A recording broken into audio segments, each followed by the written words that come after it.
Oregon is it's a really good football team. They're scary on both sides of the ball, very well coached.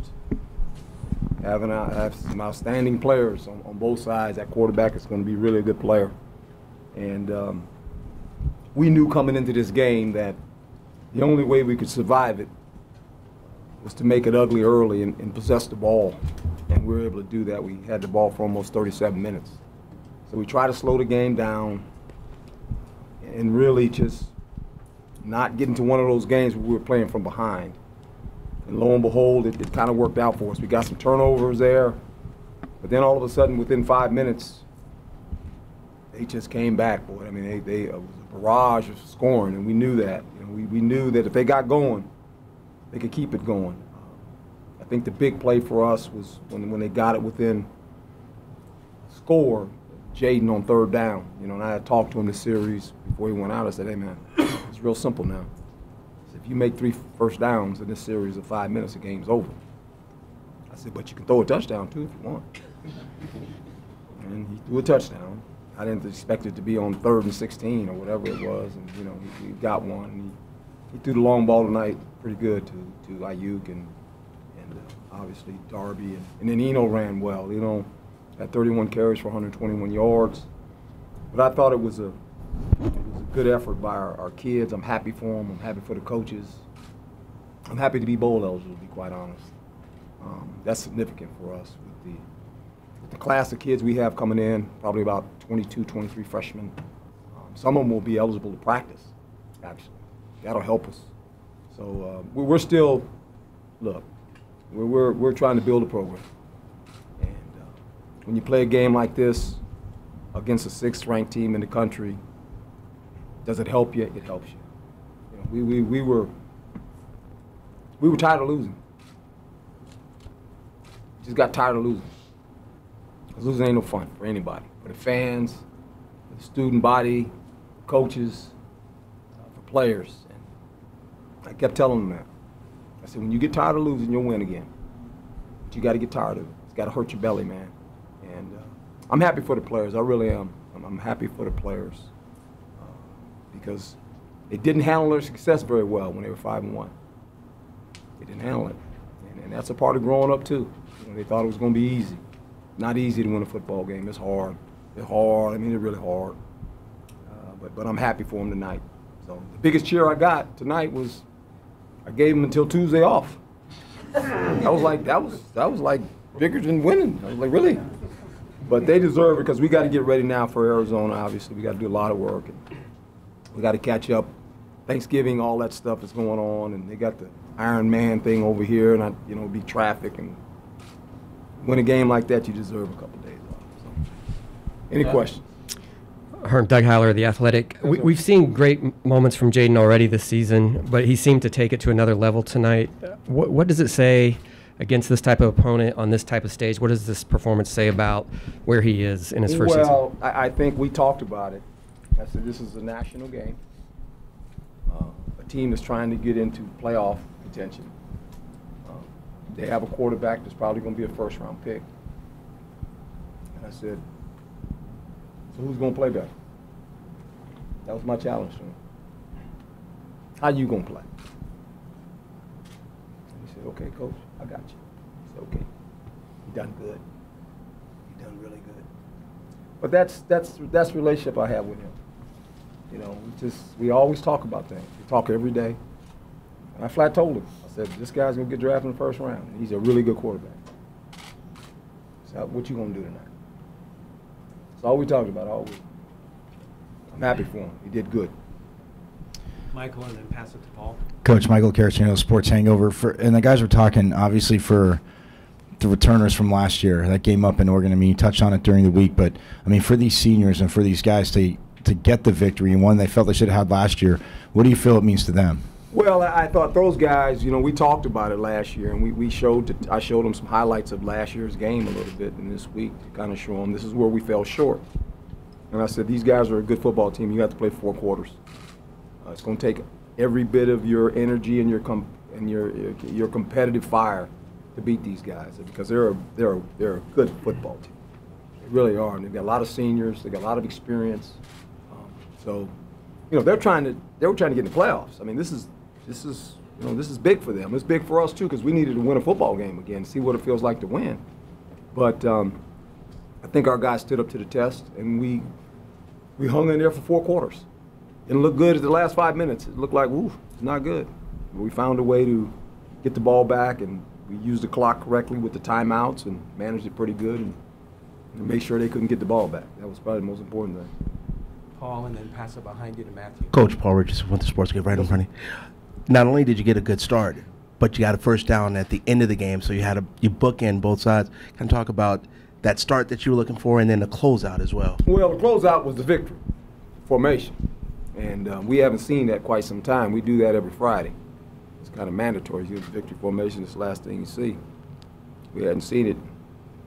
First thing Jaden said, Coach, we saw the victory tonight. I said, we did. That's a good thing.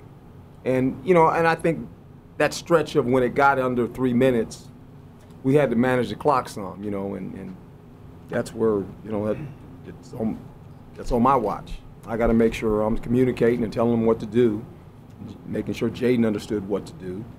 And they handled it good. They handled it in a situation where we knew that they had 2 timeouts, and if we played it out right, they couldn't get the ball back. Matthew, and then Bob. Coach Matt Roy, Cronkite News. Last year you had Nikhil, who could take the top off of defense. This year you got B.A. and Frank Darby that are coming up big and late in the season. What's it like to have those kind of weapons on offense, namely B.A., who capped it off with an 81-yarder from Jaden in the 4th quarter? Well, it's the ability to strike fast. You know, and college football is a game of you got to score the ball. You got to score the ball. You just got to score because it's meant that way because of spread formation, the RPO, the ability for quarterbacks to run. The field is open. It's not like pro football. The hashes are tighter. The ball's always in the middle. You get the ball on one hash, you got a lot of field out there. It's hard to play defense to that field. It really is. And so when you have receivers that can run like this, and you get them on some one-on-one matchups, now you got to have a quarterback that has to have a good arm. Because if he's on that right hash and he's throwing the ball over there to the left, that's a 50-yard throw in the air. We happen to have a guy that can do that. That helps. Their guy can do that, you know, and that's a whole different ball game when you can do that because what most people do, they crowd the short side of the field and make the quarterback throw to the wide side of the field. And a lot of quarterbacks, if they don't have the arm strength to do that, there's only certain routes you can run to the wide side of the field when you don't have a strong arm quarterback. They have one, we have one. Coach Bob Hume Coach Bob Hume, Associated Press. Just kind of following that question in your response, what allowed you had a lot of big play capabilities today. What allowed you to be successful for the big plays today? Was it something you saw in film or just how it came about? We moved the pocket. We moved the pocket. We gave Jaden the time. You know, we felt coming into this game, we had to slow the game down. We had to move the pocket. We couldn't drop back against these guys because we couldn't protect Jaden. They got some guys that can go hit the quarterback in the back of the head. He got 32 sacks. So we had to move the pocket, and a lot of play action was done on that. Play action, double moves where it was a 2-man route for the most part, and it was singling guys out on the perimeter. We just felt our matchup with our receivers, we had the ability to maybe beat them. You know, we wanted one-on-one matchups with their corners, and we got it because we were able to extend the pocket, and Jaden has a good enough arm, and he can even go right, but he can throw it back left. And so, you know, that was kind of the plan going into the game. Jacob Rudner, Sun Devil Source. Coach, you guys opened the game defensively with 10 players on the field for back-to-back plays, and then really fell into this rhythm that I think just want to play with 10 for the heck of it. You guys really fell into that rhythm that you and I think Coach Gonzalez have been looking for the last couple of weeks. What was it like to see the defense fall into that rhythm earlier in the game and start to shut down? It was fun because my whole attitude is always you defer. You know, I want to defer because you steal a possession. Especially if it all works out in the first half, you'll have the ball before the half ends. If you play it right, should be no time on the clock, then you'll get it in the 3rd quarter. So you steal a possession. So I'm a defer guy. I defer. Problem is we've been deferring. Every time I defer, it's 7. And then it's another 7. And I look around, it's 14-0 already. You know, and I said, can we please stop them on the drive just once? And we're able to do that. And I thought we had a couple packages that we were trying to use, and we were calling base. And Rashari standing next to me, he's supposed to be in the game. And I kept looking. I said, Rashard, you know, like there's only 10 guys out there. And he goes, yeah, coach. I said, well, this is base. You're in. You're supposed to be in. Oh, really? Yeah, you can go in now. Goes anytime you want, just go on in the game. So he went in there. I tell you what, these kids are unbelievable, man. Wow, they drive me crazy. It's like herding cats. You ever try to herd cats? You know how hard that is to herd cats? They're all over the place, man. They just you get away and jumping up. It's herding cats. 32 of them played tonight. 32 freshmen. Redshirt freshman. It's like, just, hey, come on, get over here. You know, I'm always, I don't know, they drive me crazy. So Kent Summers, Arizona Republic. After 4 losses, Herm, did you see something this week from these guys that foreshadowed this, or did made you think, okay, I still got them, they're still responding? I never lost. I never lost. I lost them. I always got them. You look at our 4 games, the way we played, I mean, we didn't get blown out. We just lost. It's a loss. It wasn't like we went out there and we threw our hats out there and said, beat us. I mean, we were competitive. We played against USC and they're here with a freshman quarterback, never played a game. We lose by 4 points. I don't know, go up to Oregon. You know, they're a pretty good team. They score a lot of points. We lose by a point. I don't know, UCLA rallies on us and runs off, and then we come back. So I just think what happened to us is, as I said earlier, we didn't handle success.